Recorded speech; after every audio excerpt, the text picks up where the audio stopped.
I just learned something about parliaments. Parliament cigarettes. I don't know if I told you this or not. So people that do cocaine usually smoke parliaments because they can put cocaine in the filter. Instead of using a key, they just do this, put it in, whatever. And so I'm looking at this box the other day, and there's a line of coke right on the front of the box. You see it? Do a line. Oh yeah. There's even an arrow. There's even an arrow pointing down at it, like, "Hey, idiot!" So they market it. They market it to cocaine heads. people. Yep. I never bought parliaments, but if you had them at 4 a.m, I sure fucking smoke them if you had them. Yeah. No, Jesus Christ, it's gonna be 10 years since I last did blow. Yeah, that's what I remember. I remember when you used to do it. Fucking years. It's a long time ago. I was telling somebody about the time we were taping the Joe Show, and you taped that conversation. Tell these people at my lope. Yeah. What date was that? It was about 10 years ago, 11 years ago. It was right before I got off. Yeah, right before. It was like the winter before I quit cocaine. And you were going through something where you kept on getting really serious, where you said, you feel that your spirit has left you left your body, that you're over. Like, you really made everyone in our group believe that you were dying, and you were not telling us something, or because you seemed like you lost 1,000 dogs. I mean, it was. So I recorded you. I documented that time. The video is somewhere on the internet. It's called Joey Diaz, Ready to Die, and it was really interesting because that's when I first started meeting you, or I first started. No, I was tight with you by that point. We had been around. It's been a couple years, Yeah. But then I saw you overnight just become this person. Oh my God, it was terrible. And the shit you were talking about, it wasn't the Joey today. It was the sad version of you. No. It was, we had Chris Heron on the other night, and he went through a bunch of drug shit. And that's why I wanted to have a light podcast tonight. I said, I want to have some jokes and fucking around. Right. But somebody had asked me about those videos recently, and I told them, go online and look at the shape I was in. I remember exactly what I did that weekend. I spent maybe $600 that I did not have. At the time, I did not have this money. And in those days, I had a guy that would deliver right to your room. I met him at the UFC. I remember that weekend. This is crazy. You know what? I don't know if you remember this. You gave me a little, and you put it in my front pocket of my coat. I forgot that I had it in there because I was wasted when you did that. I found it about a year ago. I put on the jacket, and I pulled it out. I was like, holy shit, I know what this is from. I did it, too. It was great. That was... it still worked. My friends were in town from Jersey. I was there with you, Rogan, and somebody else, Ari maybe. Yeah. And I basically went to the room when we got there, got the delivery. I didn't do any coke before the show. And I think right from the fucking show, I split. But why? We were there 2 nights. In Jersey? No, we Vegas. shot that in Vegas. Yeah, Vegas. Yeah. But we shot that the second night. Right. I think we were there. The first night was, or the second night was a UFC, or the first night was a UFC. So we filmed a special, and then there was a UFC or something like that. I left the UFC. Joe said something to me. He goes, "My friend, the lawnmower guy, said you went and left." And I go, "Oh, people were bothering me, asking me questions about Adam Sandler, and they pissed me off." Right. But Joe knew I had lied to him. I couldn't even watch the UFC. I was I got to go to the room and get hot. And the guy was bringing me Vicodins and Darvocets and Valium. And you know me, I was eating all 3 of them together, fucking. And then we go to do this show, and it's me and you in a room. And you're like, what's your problem or something? And I go, man, it's fucking over. It's over for me. I don't see me. First of all, I've been here for 7 years, or 6.5 years, or no, at that point, 8 years.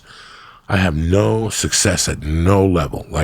The only success I had was the Comedy Store, and I booked Mad TV and Cold Case, but there was no success. And then I got a shot to do The Longest Yard, and the movie comes up number 2.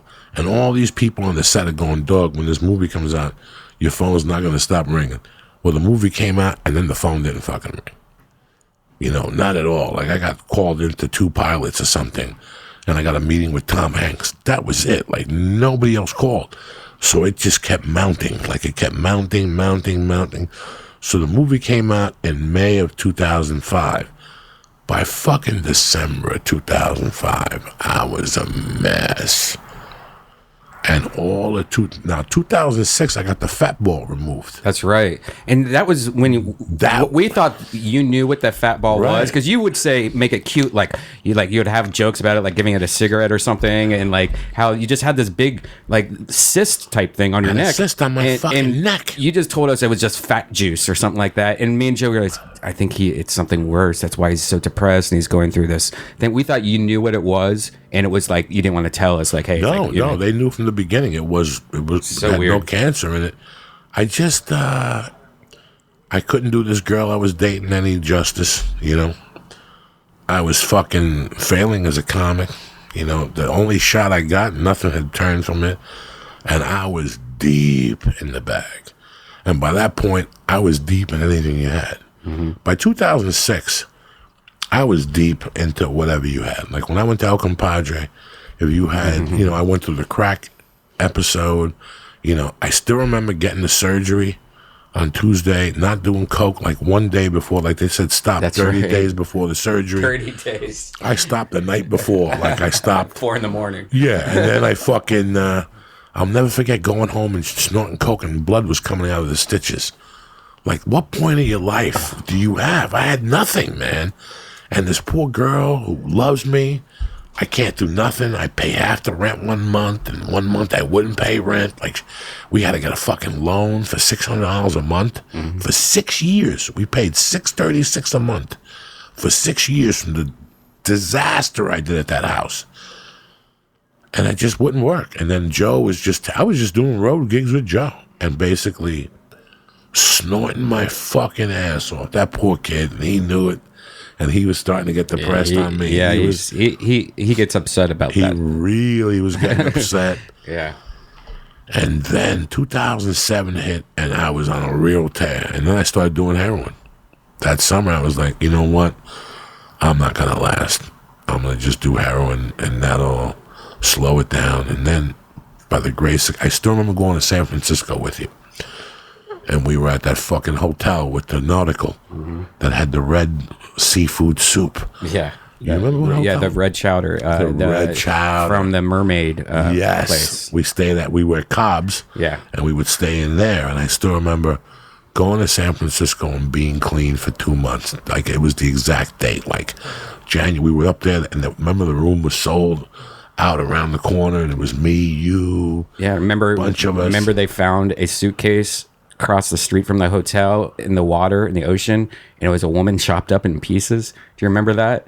And there's that famous picture of me and you both sitting in the windowsill, and we're both squeezed into this windowsill. We were looking at the police across the street, like taking the body out of the suitcase out of the water. God, I don't remember that.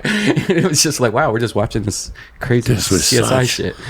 It was such a bad, like, part of me wants that tape to get taken off, but the other part of me, no. Because I want people to see where I was. It's not, whenever I look at it, I go, I don't even know who that person is. And it's good for people to see that, because a lot of people go through shit like that. And I tell people, dog, just hang in there, stick it out, and you'll be fucking, like, we talk about it all the time, the beauty on the other edge, the other side of this. Like, what's happened, I got married, you know, the baby. I mean, the beauty has fucking evolved. And anyone in our group was going through shit. Remember, like, Ari was going through depression. He said he thought he was going to die soon. Duncan was going through a horrible breakup.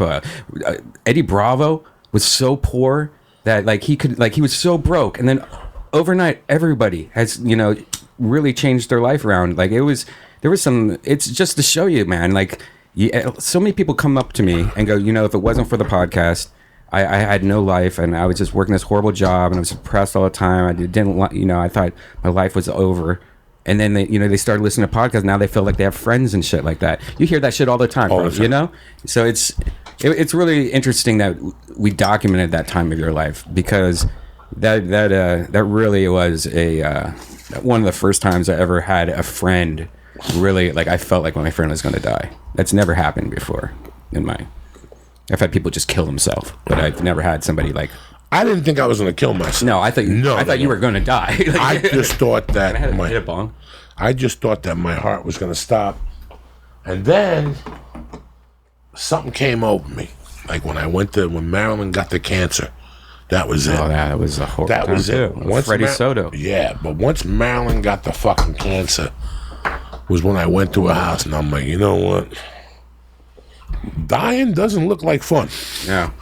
It really doesn't. As much as I don't like what I'm doing and all the problems I got going on right now, you know what? Dying really doesn't look like a lot of fucking fun, especially having cancer. And I mean, she was fine at the store, and then I find out she didn't go to the bathroom for 2 weeks. And the next thing you know, she's in the hospital, Jack. Yeah, that was overnight. That was overnight. Yeah. Over fucking night. So once I saw what was going on with her, I was like, you know what? I think I'm going to give this life a chance. Let me just see what the fuck we could do here. That is cool.